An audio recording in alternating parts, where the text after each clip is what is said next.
Saya tinggal gini klik, mau Erlangga Hartarto, klik, tahu saya uangnya lari kemana aja, pencuciannya tahu saya.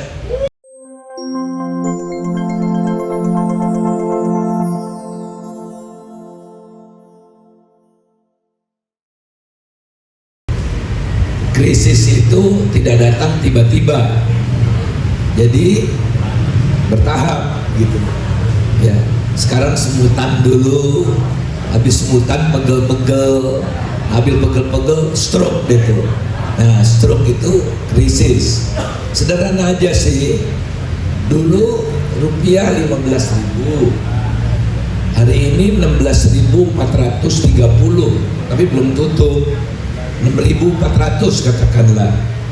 Nah, kaliin aja, kan mie instan kita 100% diimpor, gandumnya diimpor dengan kurs 15.000, sekarang 16.400, mie instan naik.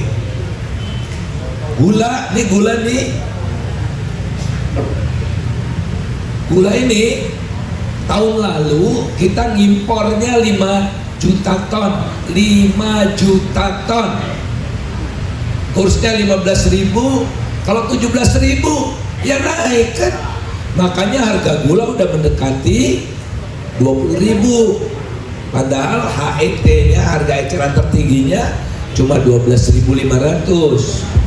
Beras tahun lalu impor 3 juta ton, kaliin kurs baru 18.000, ya kelojotan rakyat.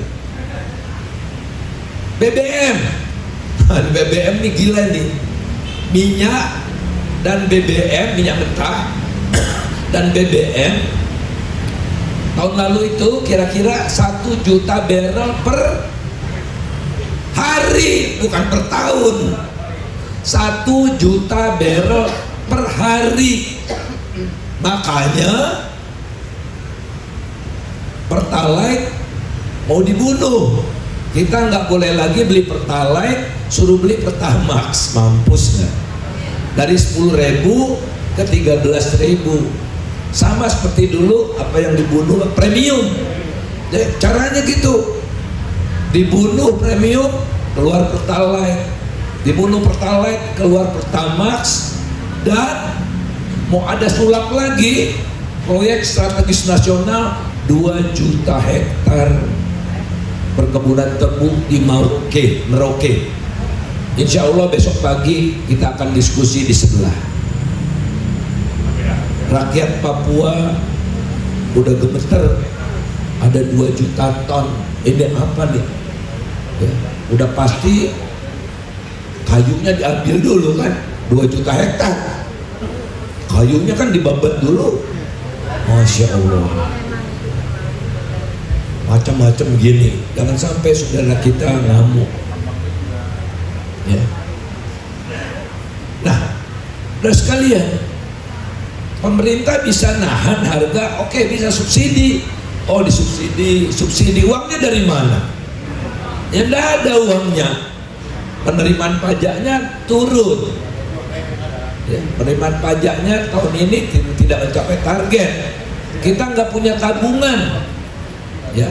Kalau Singapura, Malaysia ya, Norwegia itu kalau ada krisis dia punya tabungan. Nah, pemerintah ini ugal-ugalan. Kalau dapat rezeki nomplok, pesta pora. Jangan ditabung, habisin semua. Kalau krisis ya utang lagi. Nah, dan sekalian saya ingin ngaitkan derita kita ini bukan hanya ekonomi ya. Kemarin kan Mahkamah Rakyat luar biasa telah memutuskan Jokowi terbukti bersalah di 9 hal. Jadi paripurna, membiarkan KKN, mematikan demokrasi, hak asasi manusia, azas impunitas, HAM berat, dan macam-macam, pokoknya 9 terbukti. Sidangnya dari pagi sampai maghrib, Ya saksi-saksinya dari berbagai daerah se-Indonesia terbukti. Itulah pengadilan yang sebenar. Kalau pengadilan di MK udah diatur, di MA udah diatur, dan di lembaga peradilan lainnya jaksanya udah dikunci, KPK-nya udah dilemahkan. Tadi ada bapak-bapak menghampiri kita, katanya dia punya bukti ini, dia nggak tahu mencari keadilan kemana lagi. Ya satu-satunya ya Mahkamah Rakyat luar biasa kan. Jadi terbukti udah. Jadi itu tercatat dalam sejarah itu bahwa Pak Jokowi dan para begundalnya itu terbukti bersalah. Nah, sekarang gimana kita membenahinya nih? Nah, sebelumnya kita harus tahu dulu kekuatan di mereka nih di mana sih? Kemarin kekuatan mereka kan di uang. Mereka punya logistik. Sekarang kalau korupsi nggak MM-an lagi, nggak juta-juta, melulu timah 300 triliun, macam-macam itu ya, macam-macam, emas segala macam ilegal. Saya baru memperbarui data biji nikel itu dilarang diekspor ya mulai tahun 2020. Jadi tidak tercatat dari sisi Indonesia ada ekspor biji nikel. Ya saya tidak kehabisan akal, saya cek dari Bea Cukai Cina.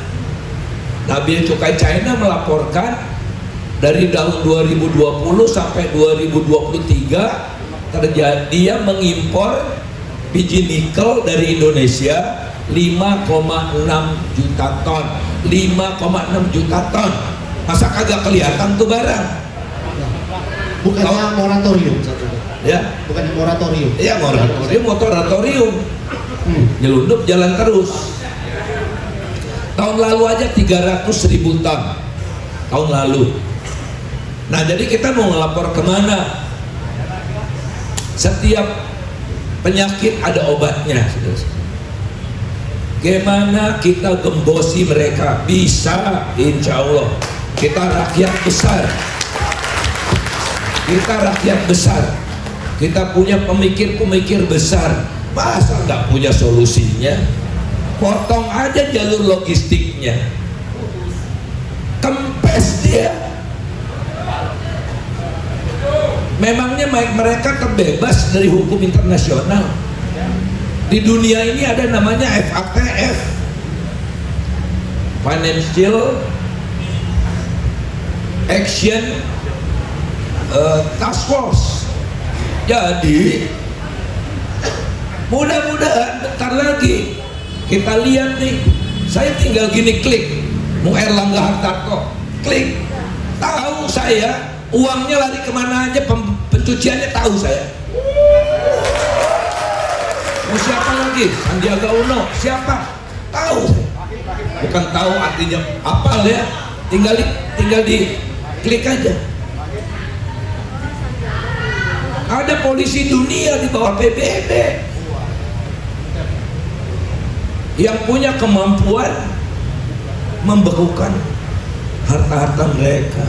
Udah kelimpungan, si koruptor itu nggak bisa lagi beli partai, nggak bisa lagi beli rakyat dengan money politics. Emangnya uangnya selama ini dari mana? Ya uang-uang haram. Kalau uang halal nggak mungkin sebanyak itu kan. Jadi kita siapkan sekarang, tatkala mereka kita preteli, logistiknya kita potong, mereka tidak bisa lagi merajalela segala macam ini untuk menyelamatkan generasi mendatang. Karena saudara, taruhannya bukan hanya 2045 segala macam ini, taruhannya adalah peradaban kita yang dihancurkan. Peradaban, ancamannya adalah hancurnya peradaban. Yang benar jadi salah, yang salah jadi benar. rakyat diadu rakyat. Tokoh-tokoh agama disumpelin, konsesi tambang, bikin kecurigaan di antara masyarakat. Kampus-kampus juga gitu, operasi yang memungkinkan mereka tidak tahu apa-apa gitu, dibutakan. Jadi yang hancur adalah peradaban. Partai hancur, demokrasi hancur. Indeks demokrasi kita aja ya tahun 2023 dibandingkan 2019 turun 22 peringkat. Itu mah bukan turun lagi ya, anjlok 22 peringkat. Gila nggak? Skornya dari 0,5 0 sampai 1 gitu ya, dari 0,5an turun menjadi 0,3an, bentar lagi 0. Peradaban kita hancur. Orang jujur dipidana, begundal jadi pahlawan. Kekayaan alam kita dikuras habis, sehingga anak-anak dan cucu kita nggak kebagian lagi. Saya kasih contoh aja deh.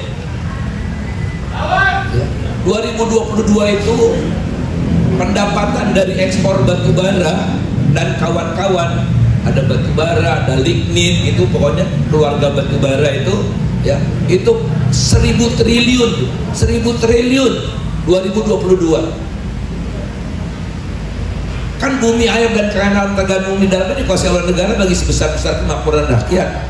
Harusnya dikenain pajak durian runtuh, pajak rezeki non-blok kan, seperti di Amerika, di Australia, di seluruh negara Uni Eropa, di Mongolia, itu dikenakan pajak durian runtuh. Di kita nol durian runtuhnya, semua dikasih ke konglomerat yang cuma belasan aja barangkali jumlahnya itu, yang menguasai sebagian besar batu bara.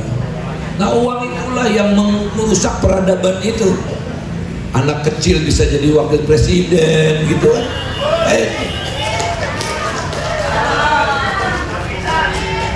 Jadi Anda bisa bayangkan proses yang luar biasa, proses perusakan alam, perusakan hak asasi manusia.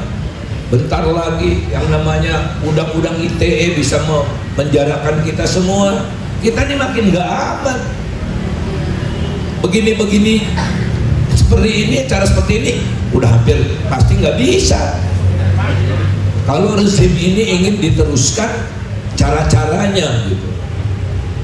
Nah, oleh karena itu kata kawan-kawan kemarin, hanya ada satu cara yang tertinggal. Apa kira-kira? Lawan.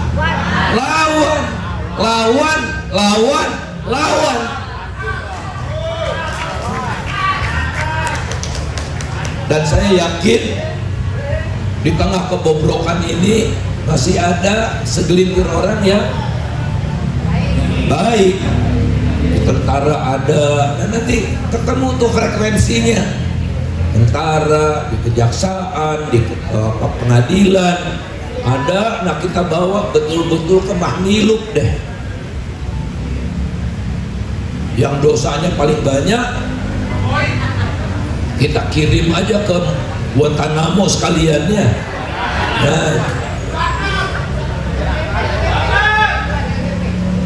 Nah, saudara-saudara, saya ingin mengajak kita semua, termasuk diri saya, untuk terus optimis.